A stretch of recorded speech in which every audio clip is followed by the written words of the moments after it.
Maelfu ya wananchi walikusanyika katika mji wa Tehran kushiriki mazishi ya pamoja ya makamanda wa juu wa jeshi la Iran waliopoteza maisha katika mashambulizi ya kijeshi yaliyofanywa na Israel pamoja na Marekani katika vita vinavyoendelea huko Mashariki ya Kati. Ibada hiyo ya mazishi ilianza katika eneo la Enqilab Square kabla ya msafara wa waombolezaji kuelekea kwenye eneo la kumbukumbu la mashujaa la Meraj Shohada, ambapo viongozi wa kijeshi pamoja na baadhi ya raia waliouawa katika mashambulizi hayo walipewa heshima zao za mwisho. Mazishi hayo yalihusisha viongozi wa ngazi za juu kutoka jeshi la kawaida la Iran pamoja na kikosi cha walinzi wa mapinduzi ya Kiislamu Islamic Revolutionary Guard Corps IRGC, hali inayoonyesha uzito wa hasara iliyopatikana katika safu za uongozi wa kijeshi wa taifa hilo. Miongoni mwa viongozi wa kijeshi waliotajwa kufanyiwa mazishi hayo ni pamoja na Abdulalim Mousavi, mkuu wa majeshi ya Iran, Muhammad Pakpur, kamanda mkuu wa IRGC hali alipofariki mwaka 2026,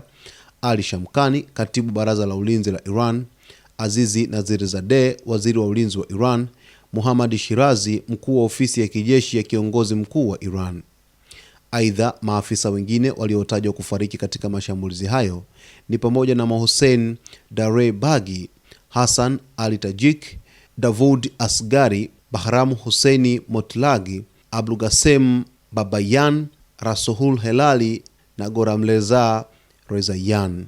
Baadhi yao walikuwa wakihudumu katika idara muhimu za jeshi kama vile mipango ya operesheni, usafirishaji wa vifaa vya kijeshi na usimamizi wa ujasusi. Kwa mujibu wa taarifa mbalimbali za vyombo vya habari, hafla hiyo ya mazishi pia ilihudhuriwa na familia za marehemu pamoja na wananchi waliokuja kutoa heshima kwa wale waliotajwa kuwa mashujaa wa taifa. Wakati wa msafara huo, Kurani ilisomwa na bendera za Iran pamoja na picha za viongozi waliopoteza maisha zilionyeshwa mitaani. Serikali ya Iran imekuwa ikitumia istilahi ya vita vilivyolazimishwa kuelezea mgogoro huo wa sasa, ikirejea kumbukumbu ya vita vya zamani vya Iran-Iraq War ili kusisitiza kwamba taifa hilo linaona mapambano hayo kama sehemu ya kujilinda dhidi ya mashambulizi ya nje. Mazishi hayo yamekuja katika kipindi ambacho mvutano wa kijeshi katika Mashariki ya Kati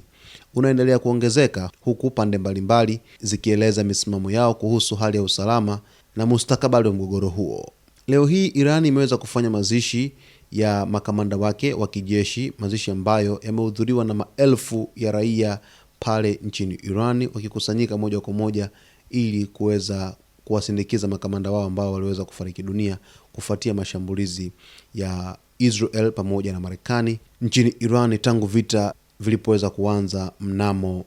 Februari 28, 2026. Basi kwa taarifa zaidi, mtazamaji wetu, endelea kuwa nasi kwa kusubscribe channel yetu, kulike, kucomment pamoja na kushare.